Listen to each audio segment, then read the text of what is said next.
Today we will be discussing once again the problems of tradition in the church. What we have is a catch-22 position here.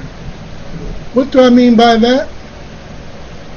Well, if you notice, traditionally in the church, for someone to be recognized, the church leaders have to feel within their own judgment, their own criteria of how they feel a person should act or live a life, whether or not they're saved and worthy of being called a Christian. Why am I saying this? This is what tradition does. Tradition gives people power to control you. Power to either tell you you're good or you're bad. Sometimes these things are unnecessary. Why? Because what's good for one person is bad for the other. And what the other deems to be righteous, the other says is unrighteous. For example, just the other day, I was entertaining my neighbor, and in the Christian circle, to be coined a Christian, you must follow certain guidelines. These guidelines are your lifestyle, how often you go to church, how often you pray, how often you fast. And yet these guidelines in other third world countries are totally different.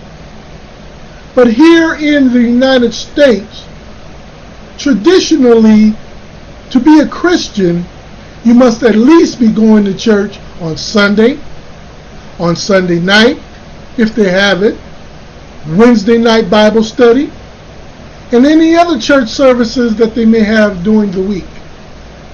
And you must also, on a regular basis, conduct prayer in your home, conduct prayer in other people's home, witness, pay your tithes.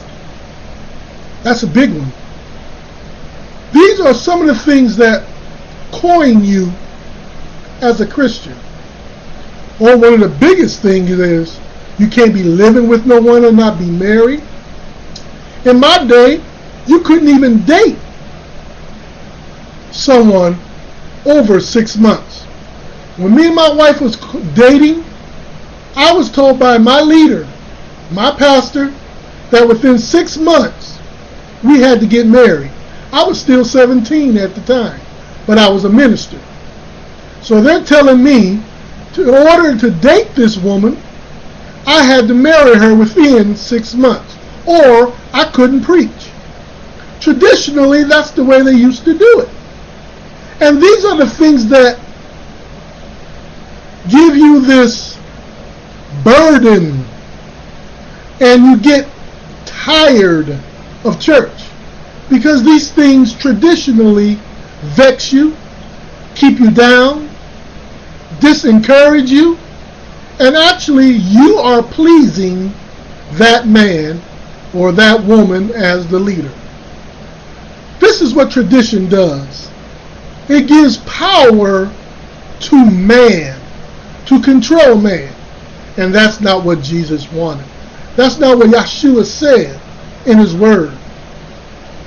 We will divulge his word later in some of these recordings, but today I want to share with you this experience that I just was blessed to be involved with just yesterday. As this person was in my house, she was asking me a few questions about a computer. I do know how to work on computers, and I was getting ready to go upstairs to get something so I can help her. And on my way upstairs, she said, "Wait a minute, come here. I have something I got to tell you." The Spirit of the Lord dropped something within me, and I got to deliver it. Now, in the Christian circle, most people would not even let her speak these words. Why? Because of her lifestyle. Okay? Her lifestyle is not congeal or not conducive to Christian living. Okay? She does her lifestyle different. But she loves the Lord. Now, we judge people like this. We say they're not saved. We say they need to get saved. We say God can bless them in what they're doing. But this woman began to share a prophetic word to me. Now, them of you out there that don't know what a prophetic word is, it is a right now word from God. Now, prior to this woman, I have several other Christian people deliver me the same prophetic word. Now, sometimes God let 2 or 3 witnesses establish every word according to Scripture. So, this woman began to deliver what God told her, as she felt God told her. But let me give you this. As she spoke, everything she said, the other Christians, the other women of God, men of God, that told me what God told them, this woman said the same thing. Now, traditionally, the church would not even listen to her. Why? Because of her lifestyle. But yet, if you understand the Bible, Ahab was walking down this road with a donkey, or riding a donkey, and in the path was this angel. Ahab was about to go do something, if you know the story, and he wasn't supposed to do it. So God dispatched an angel to stop him. Well, Ahab didn't see this angel, but the donkey did. So what did God do? He let the donkey speak to Ahab, to tell Ahab, I'm not going there, I'm paraphrasing, because there's an angel flashing a sword to and fro. And if you go that way, you're going to die. So God spoke through an animal to tell a man of God what his will was.